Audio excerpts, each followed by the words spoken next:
What is, huh?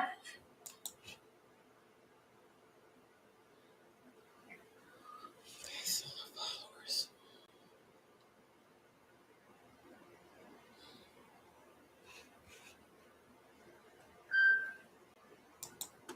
Shoot.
Hey, I got a couple questions for y'all. The first one, who is your Lord?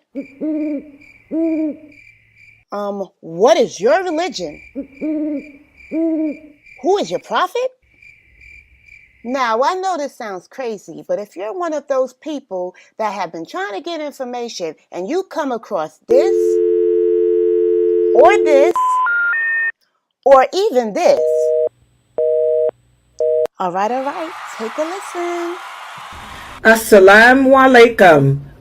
I am Sister lailanasheeba, the Managing Director and founder of Sunnahfollowers Online Islamic University. As you know, we have classes every day beginning at 6 p.m. Eastern Standard Time. And we cover everything from Aqidah, which is your belief system, to Seerah, which are the stories of the Prophet, sallallahu alaihi wasallam, the story of the companions. Please join us every day beginning at 6 p.m. Eastern Standard Time. And we are broadcasting and streaming live on Facebook, YouTube, LinkedIn, DLive, Trovo, and Twitch. Assalamu alaikum wa rahmatullah.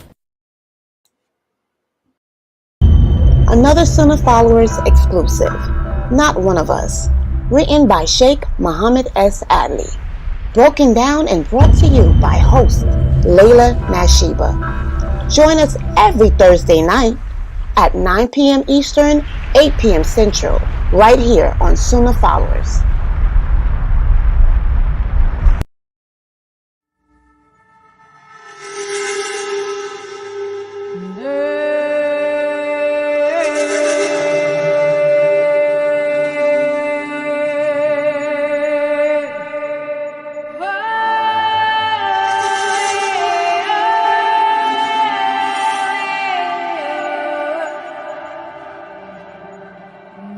He was the first successor after the death of the Prophet. He was the first man to accept Islam. He was Abu Bakr as-Siddiq. Join Sunnah Followers every Wednesday at 7 p.m. Eastern Standard Time as Ustad Mukhtar Shahid shares his life story.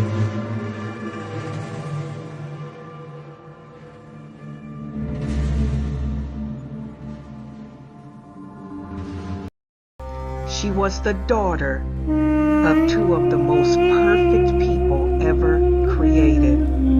Her mother was the second most perfect woman created, only second to Mary, the mother of Jesus. And her father was none other than the Prophet Muhammad sallallahu alaihi wasallam himself. Join Sunnah Followers online as Ustada Lailanasheeba takes us on the journey of the woman known as Fatima, the daughter of Muhammad sallallahu alaihi wasallam.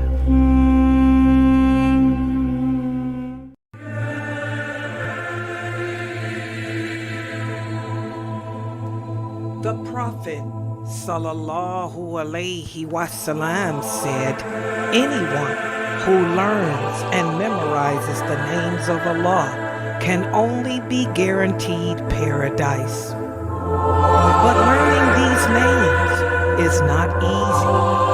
You have to ponder the meaning and then see how Allah shows us that He is what He is before applying it to yourself and your relationship with others. Join Sunnah Followers Ustada Lailanasheeba and learn and watch your relationship with Allah grow.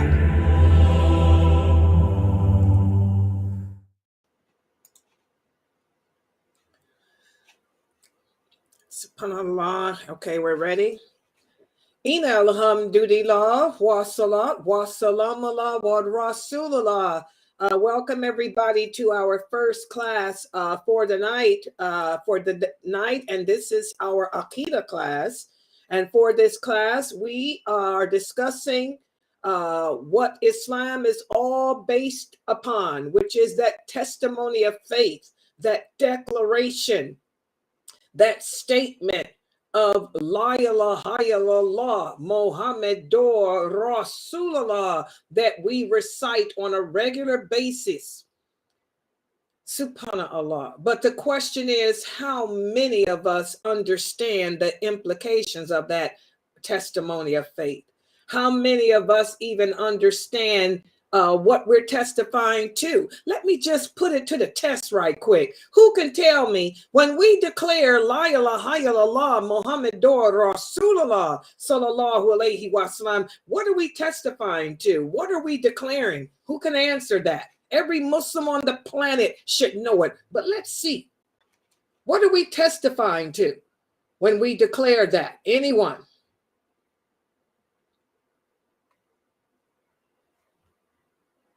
What are we testifying to?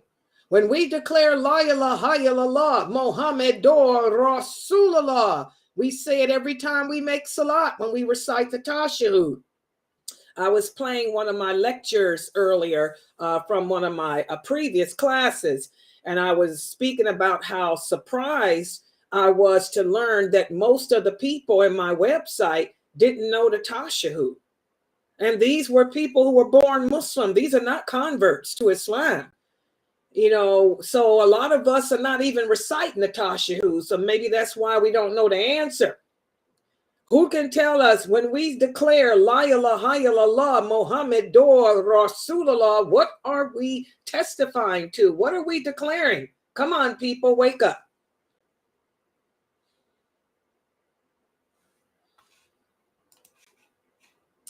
Let me look at my Zoom room. All the Muslims in my Zoom room, nobody knows what La ilaha illallah Muhammadur Rasulullah means. What are we saying? We're testifying to have allegiance only to Allah, His Prophet, and the believing Muslims. Okay, is that it? Is that all the testimony of faith is about? Allegiance? Or is it a little bit more to it?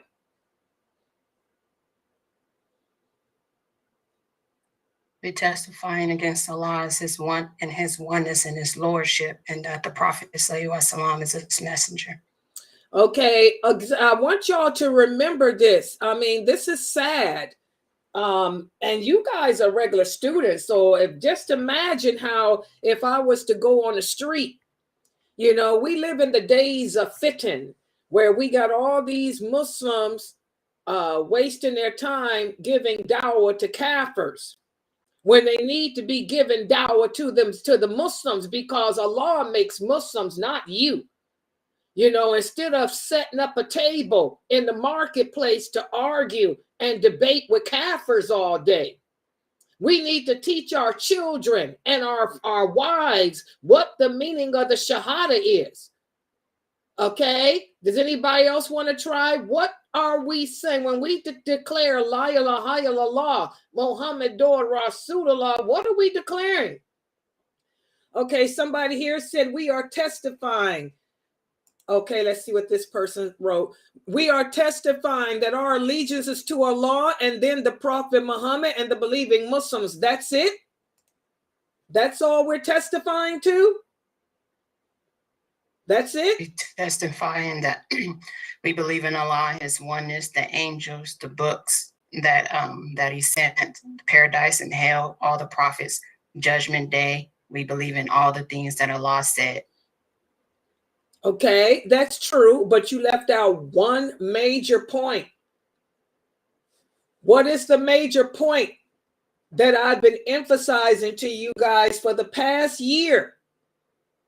The past year about Allah. That's what this. Go ahead. Go ahead. To add to them that there's no one or nothing worthy of worship except him. Exactly. Don't ever leave that out, because a lot of people claim to believe in a God. This is what the word they use. The Christians claim to believe in God. The Jews claim to believe in God. There are some other people that claim to believe in God. Okay, the Arabs believed in Allah. The Arabs believed in Allah, but they were still pagans. Why were they pagans? Because they did not believe that he was the only one worthy of worship. Don't ever leave that out of the Shahada and its meaning. So when we declare La ilaha illallah, Muhammadur Rasulullah, we are first of all declaring that there is no one worthy of worship other than Allah, and that Muhammad sallallahu alaihi wasallam is his last and final messenger. And we're also pledging that testimony of faith. That's what brings you into Islam, is that sentence, that first sentence I just gave. And then we're also pledging an allegiance. We're also pledging that our allegiance is to Allah, to the Prophet, and to the believing Muslims.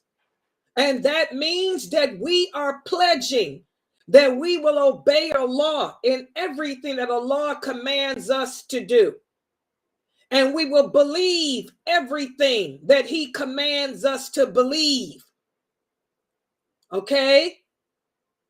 We will follow the example of the Prophet Muhammad sallallahu alaihi wasallam, and we will love Allah and then his Prophet sallallahu alaihi wasallam more than we love ourselves or anything else, and that we will help our brothers and sisters in faith. That's what that allegiance is all about. That's what that a testimony of faith is all about, guys. And that's what we spent the past several months. In fact, we spent the past year really discussing this, because we started with the first book of this trilogy. This trilogy written by Sheikh Kareem Abu Zaid. We talked about Get to Know Your Lord. That was the first book. The first book of this trilogy, Get to Know Your Lord, that's mentioned the test that broke down the testimony of faith, what we were testifying to believe in. to believe in Allah and everything he commands us to believe in. We covered Allah's angels, his books, his prophets, the day of judgment, and the qadr of Allah. Hold on for 1 second, guys. I do have to take this call. Assalamu alaikum. What's up, girl? What phone? Did you go get Grandma soda? Girl. Did you? Why did you have to pick up the phone where I had no one with the baby? And I told you that. And then I ended up, I was getting up to get ready to go. And while I was feeding her, I ended up going to sleep here. Yeah, well, she tried to call you. She said you never answered the phone. Okay, well, do this. Call Grandma Sauter because I think her feelings is hurt. You did? When did you talk to her? You okay? So what'd she say?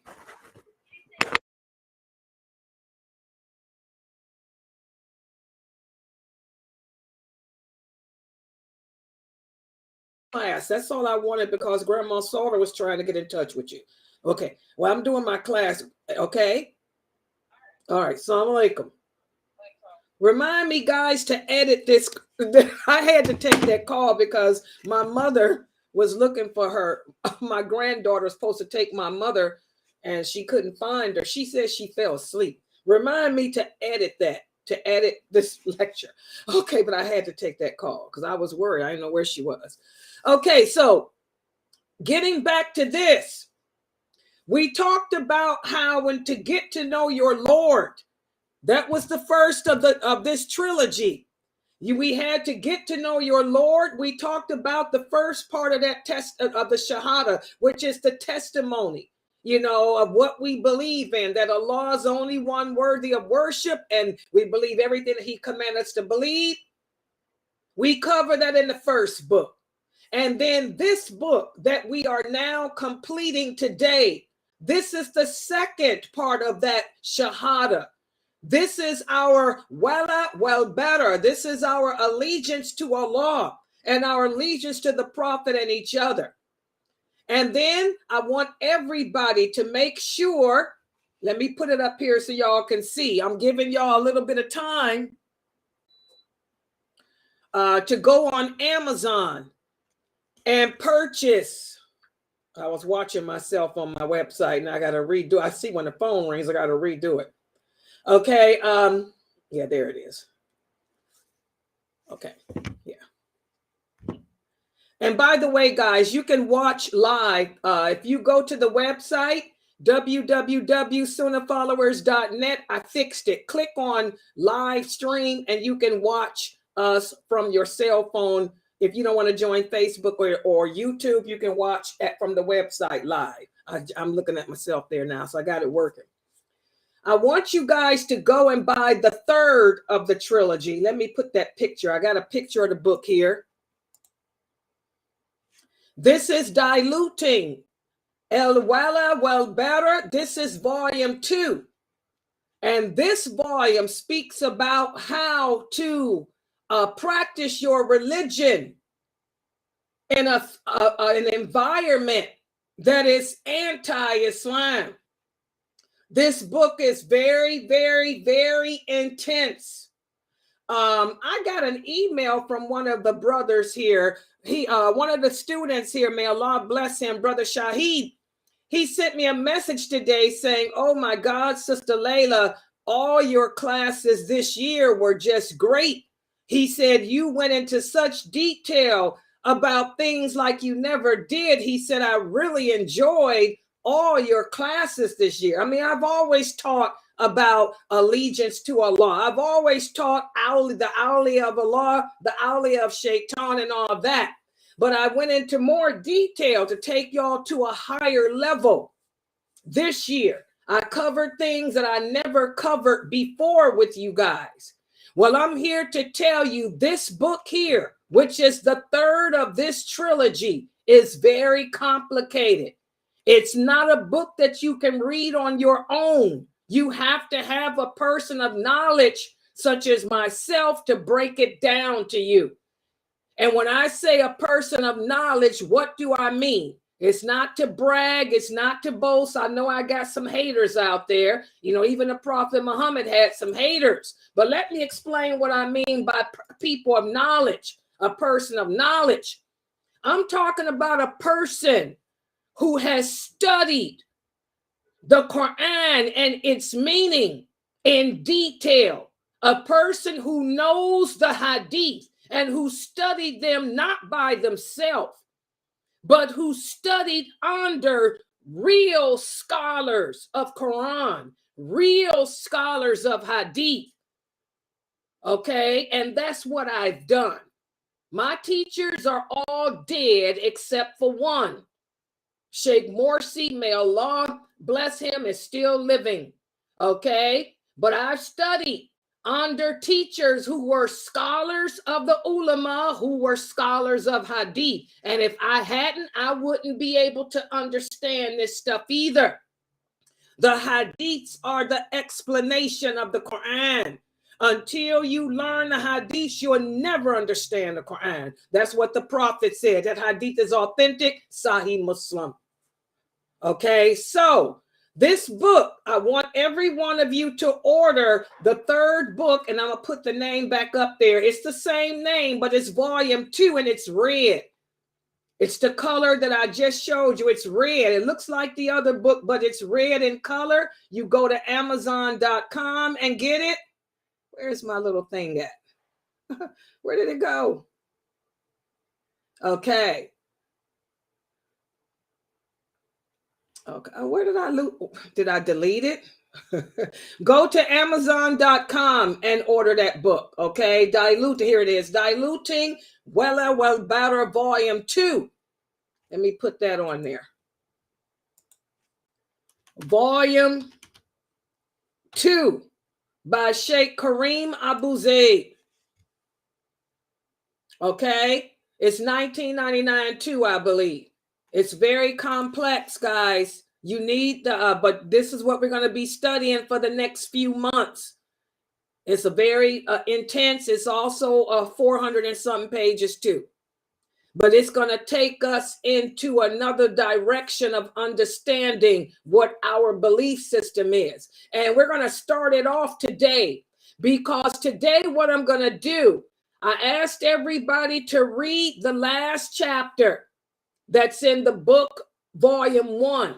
It speaks about the Salaf and the Khalaf.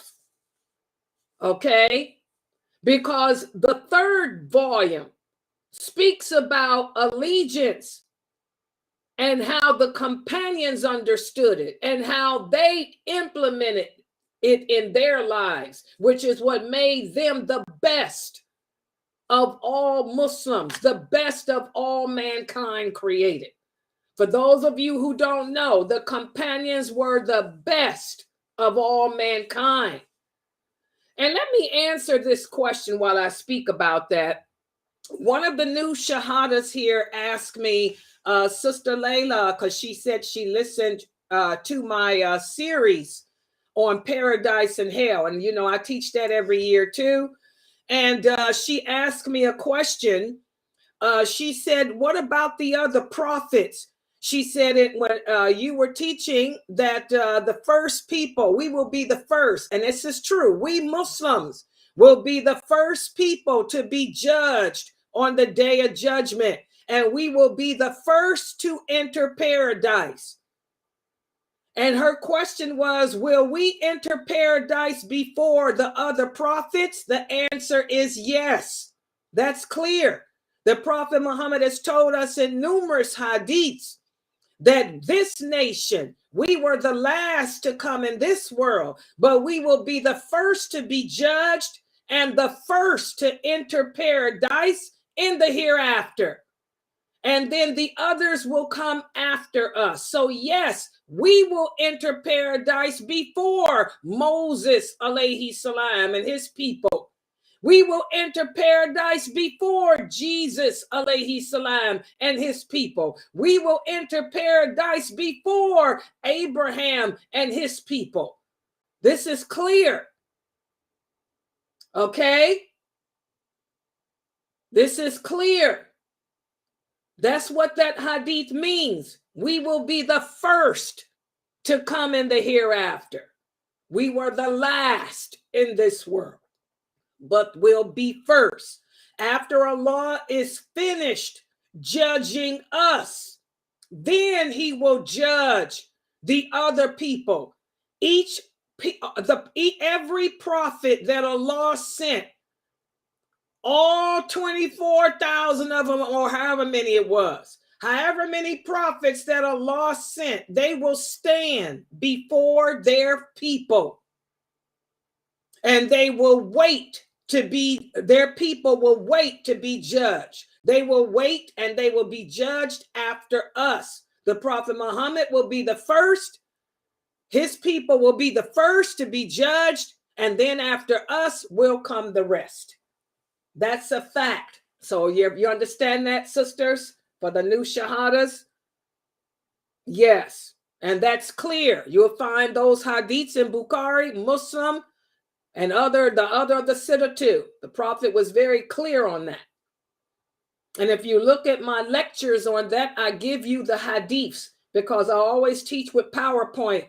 If you're watching my series on the hereafter, pause it, and you will see the hadith with the source. Okay? All right, so the companions of the Prophet, sallallahu alaihi wasallam, they were the best of this nation. And this is what we're going to speak about today. Let me put the PowerPoint up on the screen. And I want you guys to follow along in the book. This is the last part of book number 1, the blue book here. It speaks about the Salaf and the Khalaf. The Salaf and Khalaf. And I know my car. Let me hold on for a second in case Dr. Asim is listening, because I'm still working on that car. They get on me because I cannot pronounce the ha. Y'all have to understand, I was born in the USA. I was not born in Egypt. So I don't no speak Egyptian there to be me speak Anglo and pas de la français. And I have a problem with that ha, especially with my tonsils. So Dr. Asim, don't want to hear it. All right, let's put the PowerPoint up here, guys. All right. So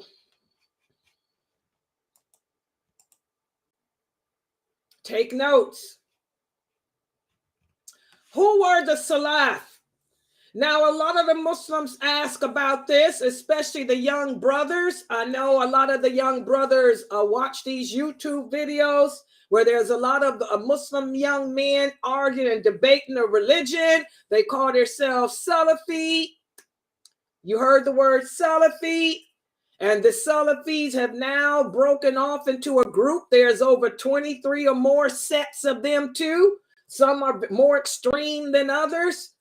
You know, some are more arrogant than others, etc., etc., etc. It's one of the signs of the last hour. Our prophet said we would divide into all these different sets and groups. So a lot of these brothers that call themselves Salafi, you know, they say that they are of the Salaf. You hear that all the time. We're of the Salaf.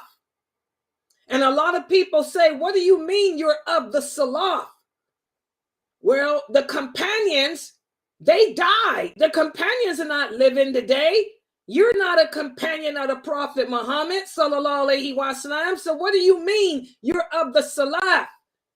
Well, I'm going to break down what they mean by that. Okay, everyone knows that the companions of the Prophet, sallallahu alaihi wasallam, they're not living. And that term, that Arabic term, like I tell you guys, one Arabic word can mean 300 different things. Arabic is a different language than English. And one of the meanings of the Salaf is, it's referring to those original companions of the Prophet. Okay, so let's take a look at this. What is the Salaf? Well, the concept of Salaf, this is an Arabic word that refers to the first 3 generation of Muslims. Those were the first 3 generation of Muslims. My new shahadas. Write it down. The Salaf. Who are the Salaf? The Salaf are the first 3 generation of Muslims, which included the Prophet Muhammad, sallallahu alaihi wasallam, his original companions, and the 2 generations that came after them. The 2 generations of Muslims that came after them. So the first 3 generation of Muslims are the Salaf. Y'all understand that? I'm trying to break this down in plain, simple, grassroots English. No Arabic. Grassroots English, American English, the most simplest form of English. Easy to understand. So, who were the Salaf? Those were the first 3 generation of Muslims, including the Prophet Muhammad, sallallahu alaihi wasallam. And not only was that the companions, but also it includes those scholars and those people who are devoted scholars. And he was an original companion. Ibn Abbas, one of the first scholars, an original companion. Aisha, one of the first scholars, an original companion. But there were others that came after them too, of the second and third generations. And these people are admired because of their commitment to understanding the religion and implementing it into their daily lives. And they stuck to the way of the Prophet sallallahu alaihi wasallam. They did everything in their power to not deviate away from his way. That's why they're the best. That's why Allah says they're the best. Nobody understands this religion better than those 3 generations. Nobody implements this religion better than them. Your sheikh, I don't care where he's from or who he is. He does not understand this religion better than those 3 generations. Your sheikh, I don't care who he is or where he come from, he cannot issue a fatwa that contradicts what any of them say. Y'all understand that? And if you take your sheikh's fatwa or you take his opinion or his view over any of those first 3 generations, something wrong with you. You got a problem with your allegiance. Okay? The Salaf, they serve as a motivating example for all of us. And all of us Muslims on this planet should try to emulate them in their knowledge, their behavior, and their teachings. This is why at this website, Sunnahfollowers, the name says it all. I have been teaching on this website. This website's been on the internet since 1986. We do not teach a method. We don't follow no method.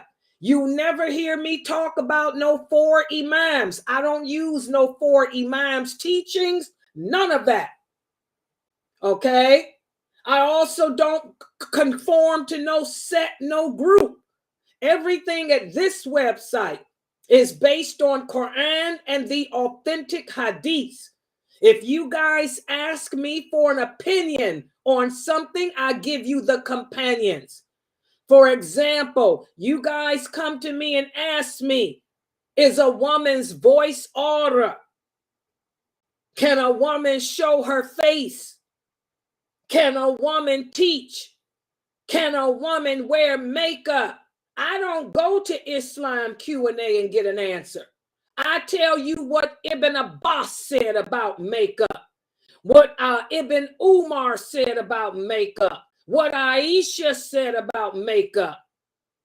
Because no one on this earth understood the religion better than those original companions. And you have to know the hierarchy.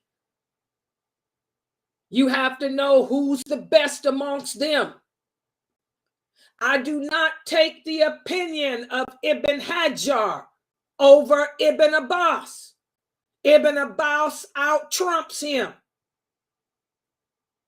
I do not take the opinion of any second generation or third generation companion over the first. And I do not take the opinion of those Muslims, those original companions who converted after the conquest of Mecca. I do not take their opinion over the ones who were with the Prophet before them. In other words, I don't take the opinion of Muawiyah or Abu Sufyan over Ibn Abbas, Ibn Umar, Aisha. Y'all got it? Salama. You have to know the hierarchy because the Prophet was clear. The best amongst them were those who were with him. And Allah says it in the Quran, the best amongst those that were with you, O Muhammad, before the Hudaybiyah treaty are better than those that came after. So you have to know that hierarchy. Nowadays, Islam has become distorted. We're living in the days of fitan, the days of fatwa. The Prophet Muhammad sallallahu alaihi wasallam said one of the signs of the last hour will be that there will be many, many people who can recite the Quran by heart beautifully, but it'll never go past their throats because they won't understand what they're saying. And these people will issue fatwas that go against what I said, go against what my companion said. We're living in that day where it's all about my sheikh. It's all about my fatwa. It's all about Islam Q&A. It's all about what did the sheikh say. lailanasheeba's never taught that. At this website, the name speaks for itself. It's always and always will be. What did the Prophet say? How did his original companions understand it?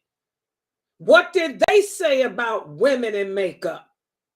Well, they said ain't nothing wrong with it. In fact, they wore makeup. Aisha, radiallahu anha, said a woman can not only show her face and not only show her hands, but she can show whatever makeup and jewelry she has on her face and hands. That's what Aisha radiallahu anha said.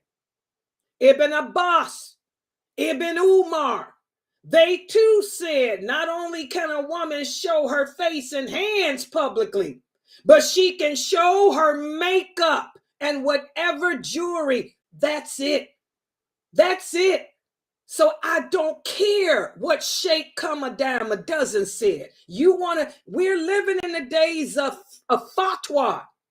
What did the Prophet say? They will issue Islamic verdicts that go against what I said. They will make things haram that Allah didn't make haram. Allah didn't make makeup haram. Allah didn't make a woman's voice order. What did Aisha say? What did Ibn Umar say? What did Ibn Abbas say? The woman's voice is not order.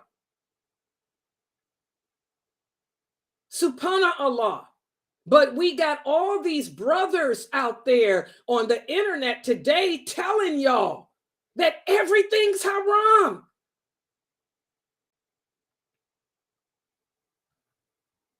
And they'll give you their so-called dalil, which is a fatwa. from their sheikh. Well, my sheikh will always be Muhammad ibn Abdullah sallallahu alaihi wasallam. And if something ain't clear, I'm going to tell you what his original companion said about it. Wearing dark colors. As Atiyah said, we women never wore dark colors. Never. Unless we were mourning a person who died. In that case, we would take off our makeup. And we put on dark clothes to signify we were mourning. That hadith is also Bukhari. She was also original companion. And what she says out trump any sheikh that you come with today. So those were the Salaf. They were the best. They serve as an example for all Muslims, and we're supposed to emulate their knowledge and adhere to their the way they understood the religion to be. They are regarded as a source of inspiration and guidance for all future generations that come after them. Now, let's get to this. Listen to what Allah says. Where's my proof?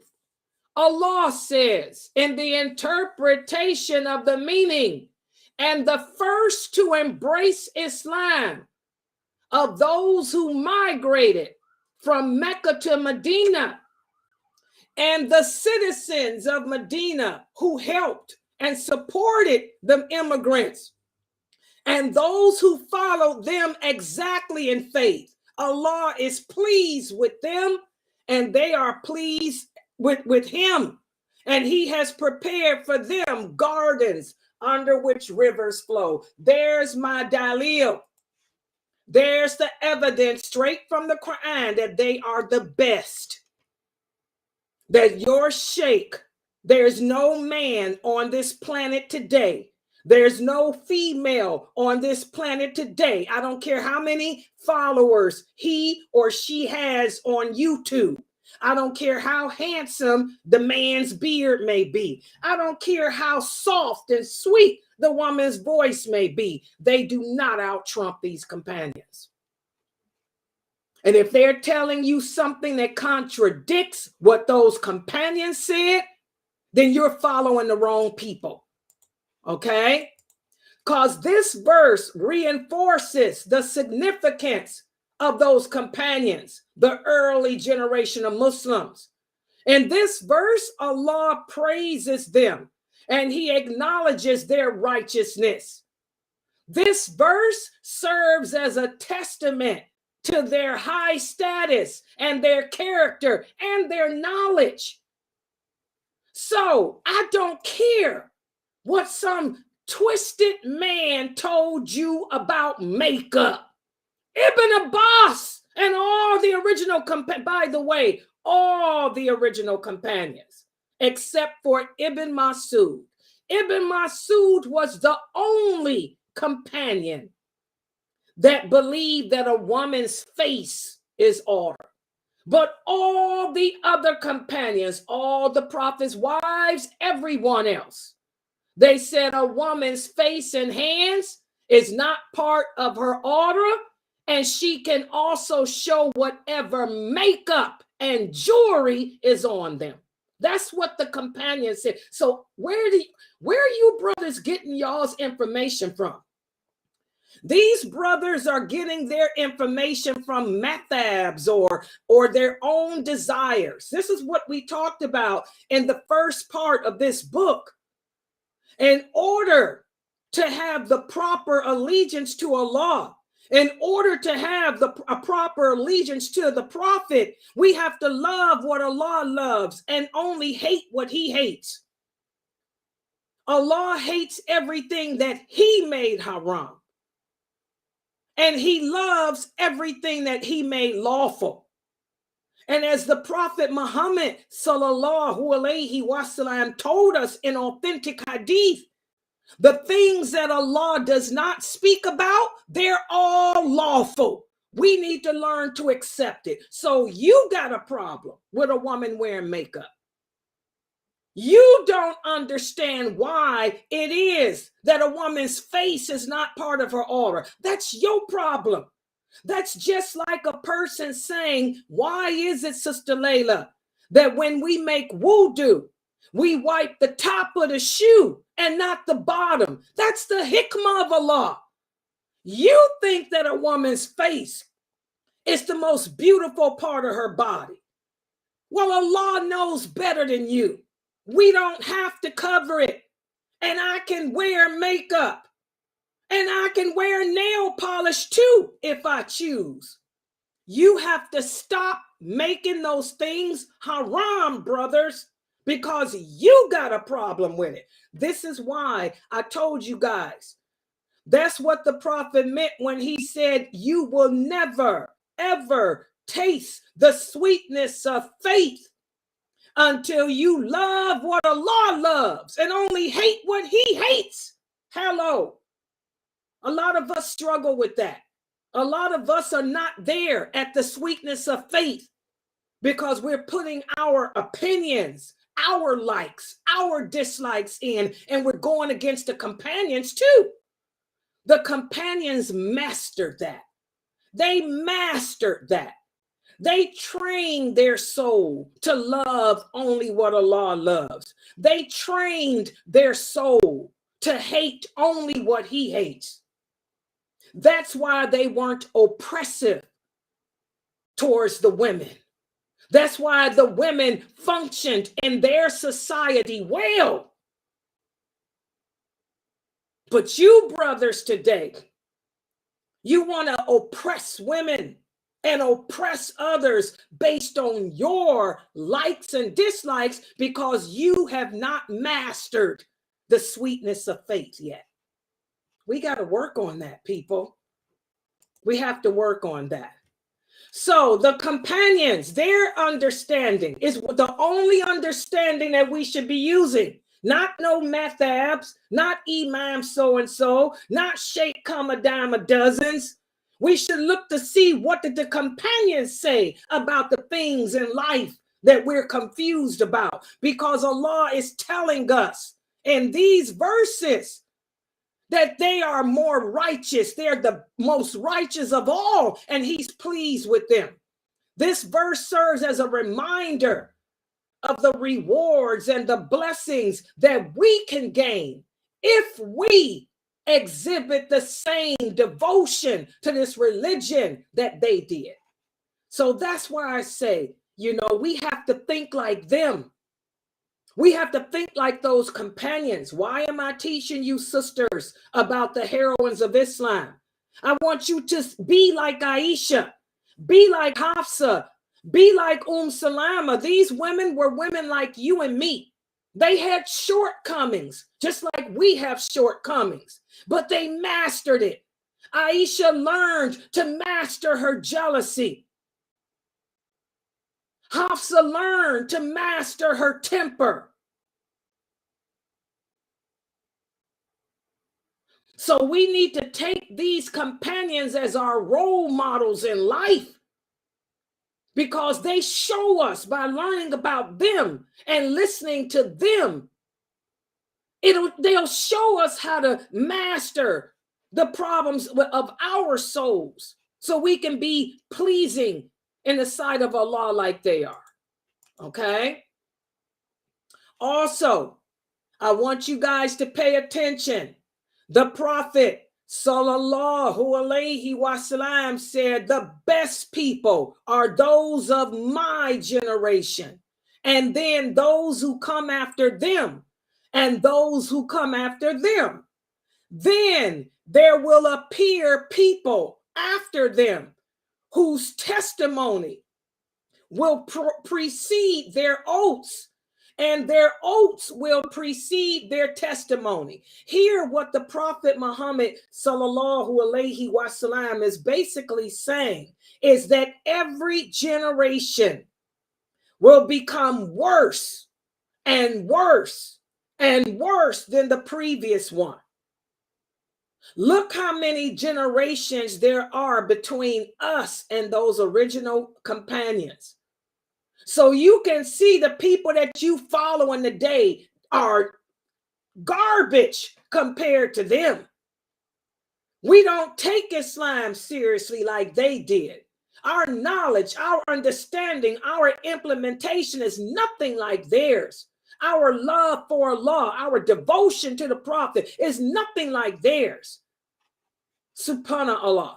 This wonderful hadith here, it highlights the excellence and the superiority of the early Muslims. The Prophet categorizes them as being the best of this nation. Those 3 generations. And the reason why they're better than us and anybody else is because of their deep understanding of this religion and their application of it.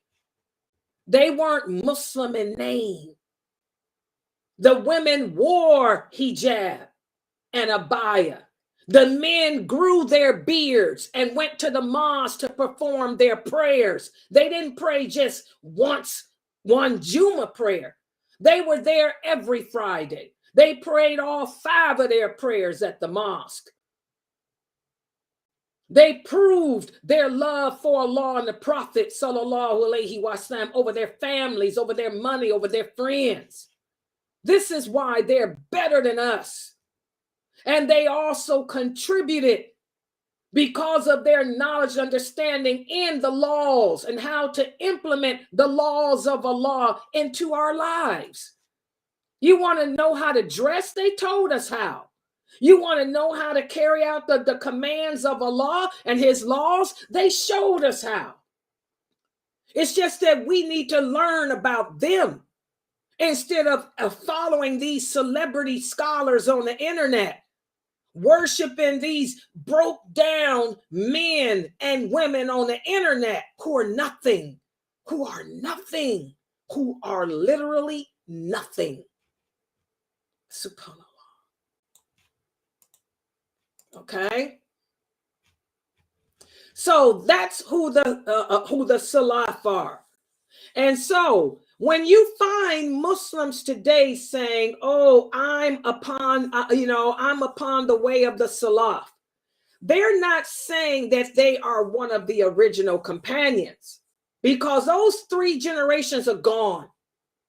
But when they say that I am upon the way of the Salaf, what they're saying is, I'm living that's telling you, sisters, you have to cover your face. These same brothers who are telling you, sisters, that they're upon the way of the original companions are telling you that you can't wear makeup, when the original companions wore makeup. The Aisha wore makeup. Fatima wore makeup. All the Khadijah wore makeup. These brothers who are telling you that they're upon the original companions are telling you to dress in black and cover your face. Burqa is not from the Arabic culture. Arabic women didn't wear burqas. That's not part of our culture. Okay? And they didn't wear black. Like Atiyah said, we never wore black unless we were mourning. So you have to be careful. Just because people tell you that they are upon the way of those companions, you can look at how they're living their life and tell if it's true or not. Okay? You want to make things haram that Allah didn't mention to be haram, you're not upon the way of those companions. If you're telling me that I can't do something when I got the clear proof right here that the companions did it, then you better get out of my face, because you're not upon the way of the companions. You're not upon the way of the Salaf. Maybe the Khalaf, but not the Salaf. Okay? So that's what that means. And by the way, what does the term Salafi mean? Salafi is not a noun. It's a verb.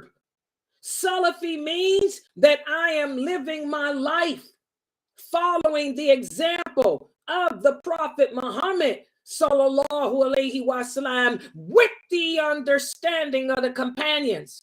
So it's not a noun, it's an action, a verb.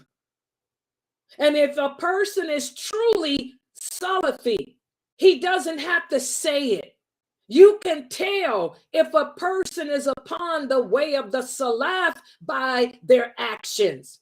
You can look at how he or she is living their life and tell if that person's upon the way of the Salaf or not.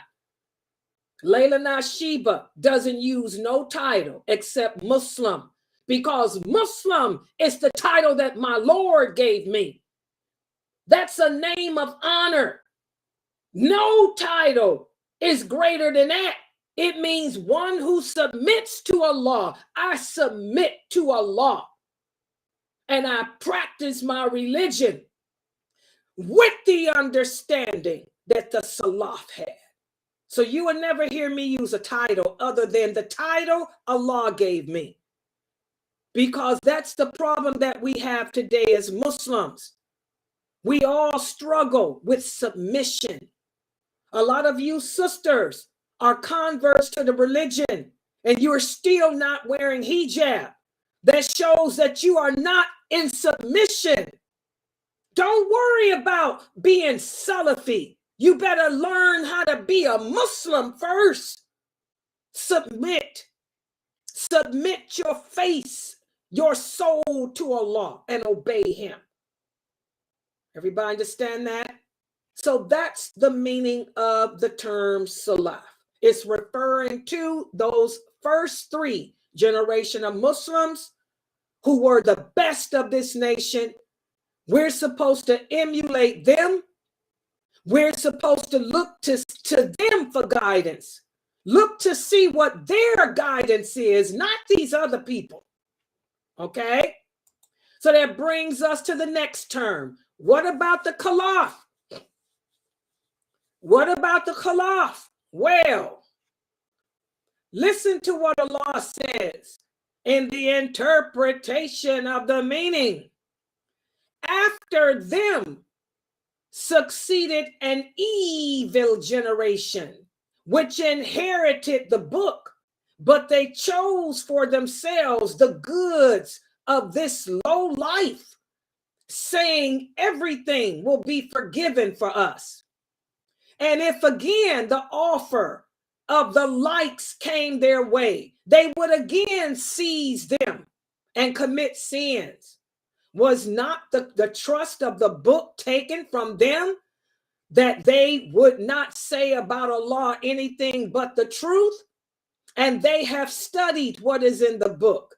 And the home of the hereafter is better for those who are righteous. Do you not then understand? This is the Khalaf. The term Khalaf refers to the generations of Muslims who came after those original companions. Unlike those three generations, the word Khalaf does not carry a praiseworthy meaning. While anyone can belong to the Salaf by following their methodology, by following their understanding, and by living like they did, okay? The Khalaf is different, guys. So again, just as when you hear people say, I am upon the Salaf, what they're saying is, I am living my life the way those original companions did, with the understanding that they had. Well, the Khalaf, those are the Muslims who are doing the opposite. These are the Muslims that deviate away from the true teachings of the Prophet sallallahu alaihi wasallam. These are the Muslims that issue fatwa that goes against what Allah says. These are the Muslims that issue fatwas and Islamic verdicts that oppose, that contradict what those companions said. Subhanallah. So again, guys, these are the people that fall into sin, that give into their desires, like you see people doing today, because you don't like the fact that a Muslim woman is attractive And I find this so strange with Muslim men today. Why is it that the Muslim men don't have a problem looking at Beyonce? They don't have a problem looking at Nicki Minaj. They go to work every day with kafir women and don't have a problem sitting with them, talking with them, looking at them. But if they turn on the internet and see a woman in a hijab and a abaya, and the woman, has a attractive face, she's a prostitute. I don't get it. This is the Khalaf. Subhanallah, I don't get it. You think that Muslim women are supposed to be ugly and shabby when there's not one wife of the prophet. There's many hadiths that speak about the prophet's wives, and they all are described as beautiful women. Beautiful women. They were not shabby. They were not ugly. They were not unattractive. They wore nice clothing. Aisha used to love to wear red. Her favorite color was pink and red. She had a beautiful fur coat made out of the skin of a wolf that she would wear on the cold nights. She had one of her favorite hijabs was a pink hijab that was given to her by her nephew when he came from Persia. These hadiths are in Sahih Bukhari. In Sahih Bukhari, Salama's favorite color was blue. She loved blue. It reminded her of the sky. Zainab loved green because she imagined paradise being with lots of jaded green. So and this is all Bukhari. I don't know where you brothers get off with this oppressive making haram what Allah made lawful for women. And we wonder why there's a high apostasy. Why do you think most of my students are women? And a lot of them are women who had apostated from Islam, but they've come back because they found me on the internet speaking the things that they wanted to hear when they were Muslim. That it was okay to be a woman. It was okay to like nice clothing. It was okay to take pride in your appearance publicly. Subhanallah. None of the prophet's wives were invisible. I've heard some brother give a lecture on the internet the other day. He said Muslim women are supposed to be as if they are not seen. If a Muslim woman leaves the house, it should be as if nobody sees her. She should be invisible. None of the prophet's wives were invisible when they left the house. His daughter was not invisible when she left the house. Nowhere does Allah say in the Quran that Muslim women are supposed to be invisible, to not exist. Islam raised us up out of that, brothers. Islam brought us out of that.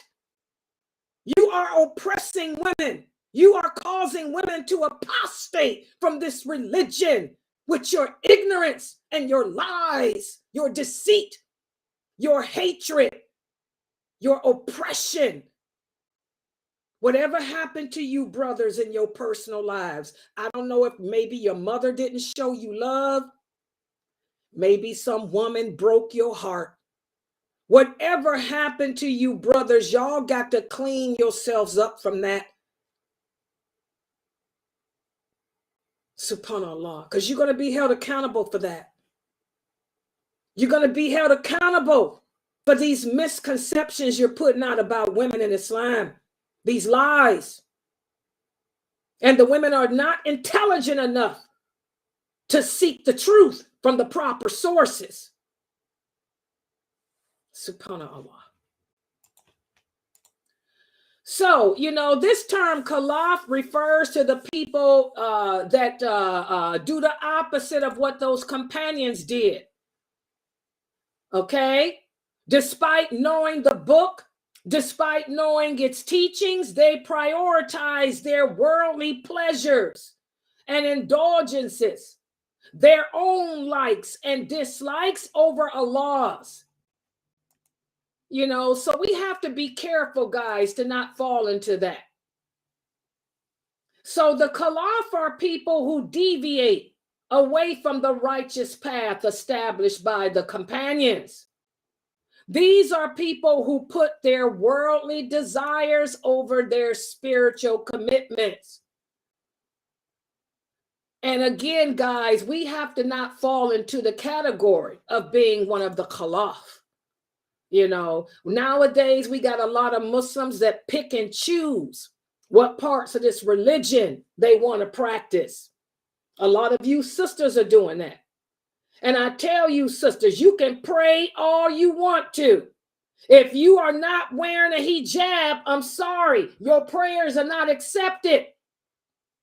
The Prophet sallallahu alaihi wasallam said, anyone that deliberately, intentionally disobeys Allah, none of his good deeds are accepted until he stops and repents. So you sisters are just exercising. Just like when Ramadan comes, you just starving yourself until you obey Allah and cover your body properly. I'm not talking about put a rag on and put on a pair of blue jeans and a little tank top. I'm talking about a abaya like I wear and khimar that covers your breasts. Allah says, oh, you women who believe, draw your veils over your bosom. It's got to cover your breasts, sisters. And whatever overgarment, he says, wear your jilbab. Jilbab means overgarment. What's an overgarment? It's a garment that's wide to cover your curves and your shapes. You sisters need to be wearing an abaya like me and a khimar, not this crap y'all wearing. And you think Allah is accepting your good deeds. Okay? Listen to what Allah says in the interpretation, the meaning. There has succeeded them a posterity who have given up the prayer to be lost, either by not praying them or not praying them properly or not praying them at their fixed time. So they have followed their desires and they will be thrown in hell. Look how the companions took their prayers seriously. Like I said, they went to the masjid to perform all 5 of theirs.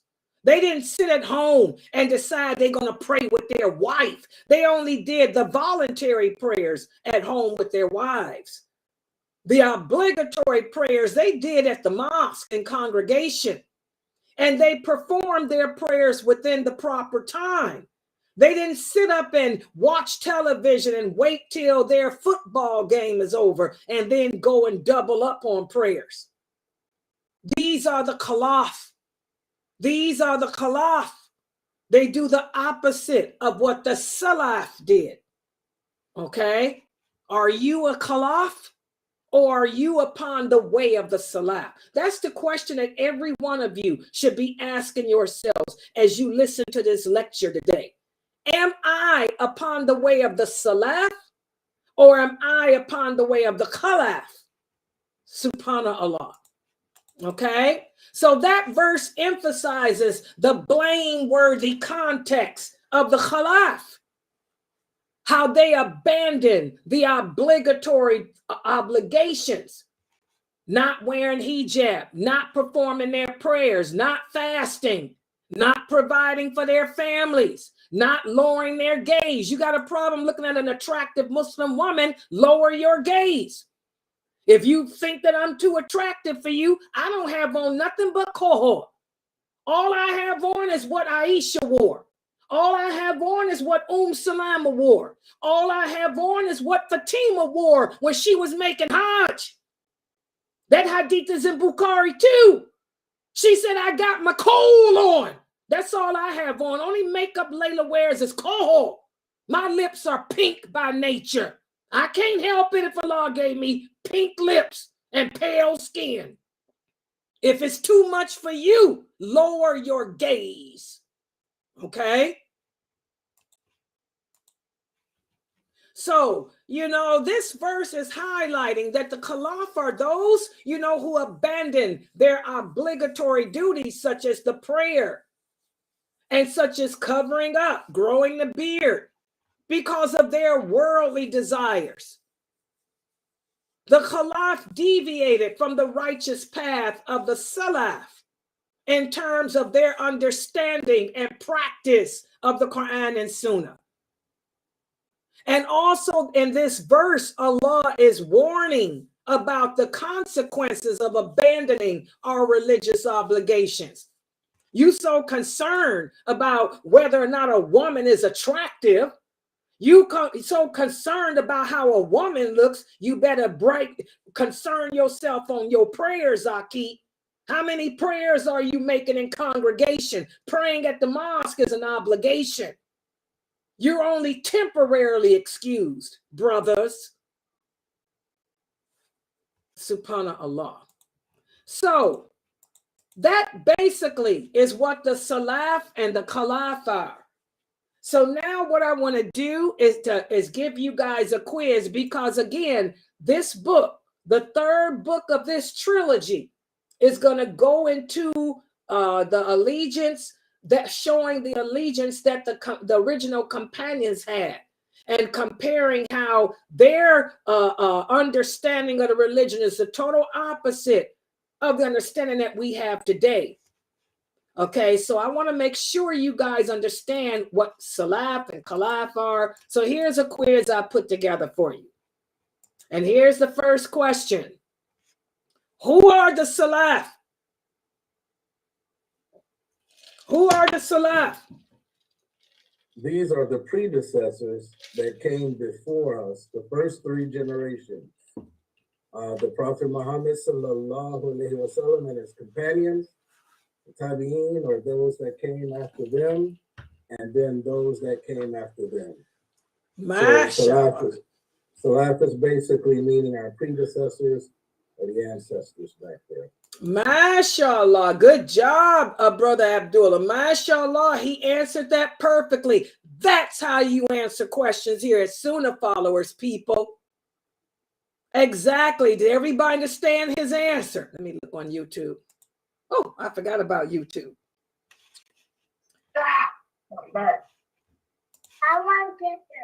You want to say something, Sister Tony? Go ahead. MashaAllah. Okay, good job. Okay, that's exactly, guys, the first three generations. Exactly. Let's look at the next question. Question number 2.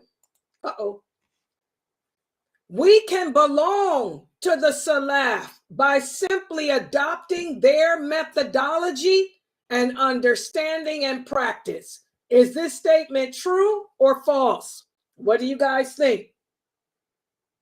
We can belong to the Salaf by simply adopting their methodology. That means their way of thinking, their way of understanding, and their way of practice. Is this statement true or false? Go ahead, anybody, take the mic. It's true. Everybody agree with her answer? I say false. Okay, why do you say it's false? Because we can never belong to the Salaf. That's the first three generations. That's not, we'll never be able to compare to them. Wow, I tried to trick you. Exactly, guys. I used the word belong. Oh, I didn't see that. I'm sorry. Wow, who was that caught that word? Who was that gave the right answer? Precious. I tried to trick y'all up. That's why I tell y'all, be careful of what you read.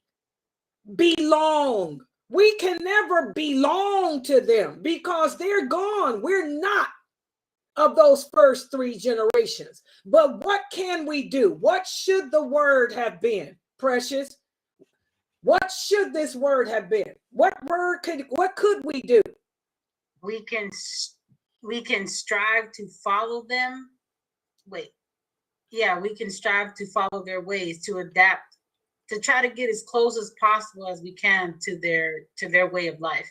Exactly. I can't really word it good, but yeah, that's right. We can be of them. That's why I was trying to get. We can be of them, not belong. We can't be them, but we can be a part of what they are. We can be of them. That's what allegiance is. Our allegiance can be to them. We can be of them by following their example, by following their methodology, but we could never be one of them. Everybody understand that? But we can be of them. And that's what those brothers mean. You know, when they say, they're not telling you that they're one of the original companions. They're saying we are of them. We are of their ways. We're following their ways. We are of their ways, their methodology. We are upon, that's what they say. We are upon their ways, upon their methodologies. But they say it, but are they really? Most of the brothers that say that are not, guys. Like I say, look at how they live in their lives. Salafi is not a noun, it's an action verb.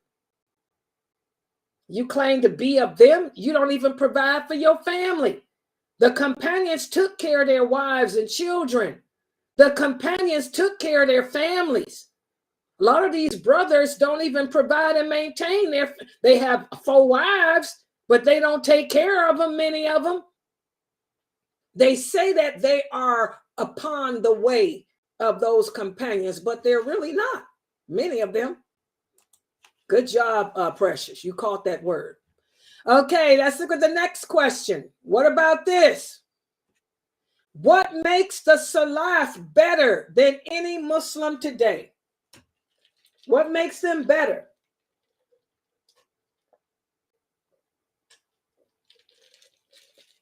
What makes them better than any Muslim today? What makes them better is they was there with the Prophet ﷺ, and they've seen everything that he did. So that's what makes them better than any Muslim. Not so much that they were there and saw it. Abu Jahl and them were there and saw stuff too. But should I refer? Okay, let me see. So they were there. That what makes them better in their practice and everything that they did. Can I refer like that? Not really. Okay.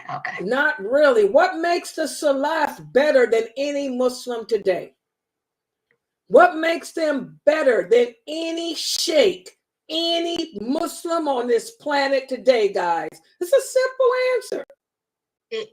Is it because of their commitment to understanding and implementing the teachings of the Quran and the Sunnah? That's it. That's the answer. What makes them better is they had a better understanding of this religion than we do. And also they practiced it better than us. Plus they were more devoted to Allah than we could ever be. They were the best. They earned the forgiveness of Allah. They will be. Those companions will be of those 75,000 that will enter paradise without being held accountable. Their knowledge, their understanding, and their implementation. That's what makes them better. Y'all understand that? That's why I tell you, I don't care what some fatwa on the internet says about makeup. I got the fatwa of Aisha and Ibn Abbas and Ibn Umar. Hello? Right here. You say your sheikh understand this religion better than those 3? Are you crazy? Get out of Dodge, boy. All right. Next question.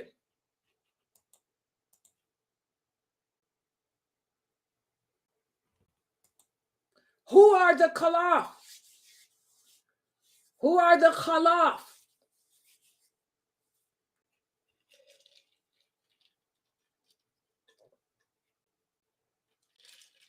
Come on, guys, that's easy.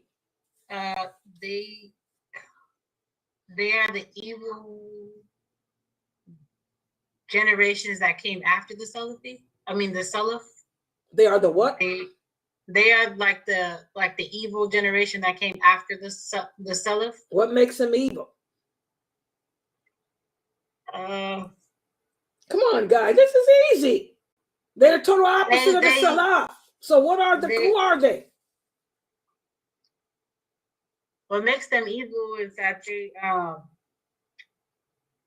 knew the Quran, they knew the Sunnah, but they decided to go with their pleasure, with their desires, and yeah. So basically, they don't do what? They don't follow the Sunnah. Basically, they don't do what? Follow the Sunnah. What does that mean? They don't follow the way of the Salaf. I mean, they don't follow. Okay, y'all making it hard. These are people that just don't practice the religion. They make their own laws. They pick and choose. You know, they're people that are not sincere in their faith. They're not strong in their practice. They pick and choose what parts of the religion. They abandon some parts. They don't pray. They don't fast. You know, they issue their own fatwas. They basically just deviate away from practicing the religion the way we're supposed to practice it. Does everybody understand? So who are the Khalaf? Who are the Khalaf? They are people that don't practice the religion correctly. That's what they are. They're people that pick and choose, do their own thing. Everybody understand? Okay, and that brings us to the last question. Last question. Can a Muslim today be Khalaf? And if so, how?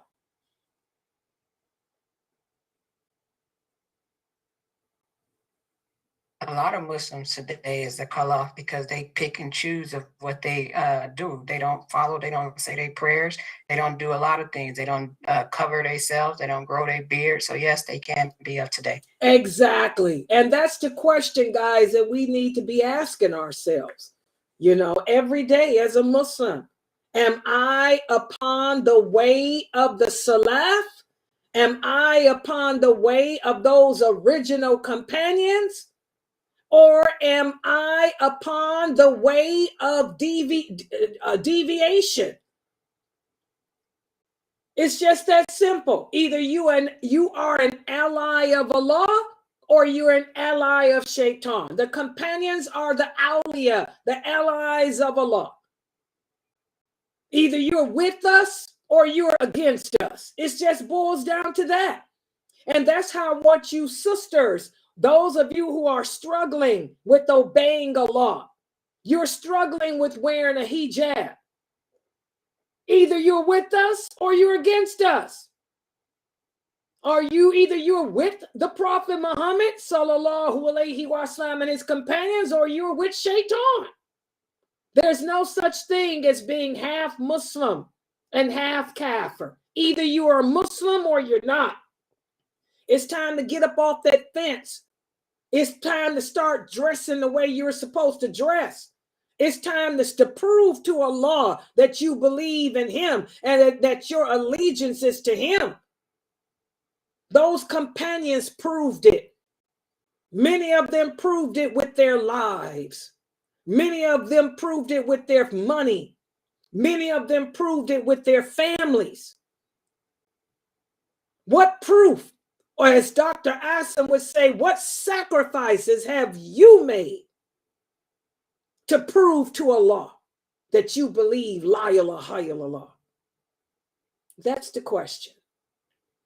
Okay, I'm going to stop right here. Subhanaka Allahumma wa bihamdika ashhadu an la ilaha illa anta astaghfiruka wa atubu ilaik. I want you guys to make sure that you go to Amazon as soon as you can and order the second book. The second book on the diluting. And I'm going to put that picture up here again so y'all can see it. Hold on. Where is it at again? It's red. Go to Amazon.com. Go to Amazon.com and pick up this Diluting El Wala Welbera book. This is volume 2. because that's what volume 2 is going to go into. It's called Awakening Faith in a Non-Faith Centered World. In other words, practicing Islam in a world that totally opposes it. Okay, so I want y'all to get that book. It's what we're going to be speaking about. Okay, so I'm going to stop right here. I want to remind everybody, don't forget, we have another class tonight at 9 p.m. It's going to be our hadith class. And also, guys, we don't have any money in our account. This is the 5th. The money that we did had, alhamdulillah, it took care of what's that program? Canva. That Canva program that we use for the videos, and that other program. But subhanAllah, they're still going to be sending the payment in for this video streaming. We need $300 for the video streaming. Please, guys, I think we got $100 left in our account. Please, hey guys, take care of that. Please donate, guys. Please scan that QR code or go to sunnahfollowers.net and donate to support this dawah effort. If you guys enjoy learning Islam and its truthfulness with the understanding of the companions, please support us here at Sunnah Followers. We are a nonprofit organization. That means all your money goes to this website. It doesn't go in nobody's pocket. This website is governed by the rules of the IRS, as you guys know. And it costs $2,000 a month to cover all the expenses here. Please support us, guys. We definitely need your donations. All right. So I'm going to log out for right now. And we'll be back on at 9 p.m. Eastern Standard Time for the Hadith class. Subhanakallahumma wa bihamdika ashhadu an la ilaha illa anta astaghfiruka wa atubu ilaik. Please support us, guys. And also click and share. Subscribe to the channel and share. If you like this video, click the like. Is Brother Ahmad here? Can anybody tell me is Brother Ahmad here? You know how some of these other videos, they put this subscribe and like. How do I put that on the videos? There's a thing where I can pop up on the screen that says click. Let me see. I'm going to have to Google it and make one, I guess. Wait a minute. My allergies, man. How to add an animated click and click and subscribe to my video, to my YouTube.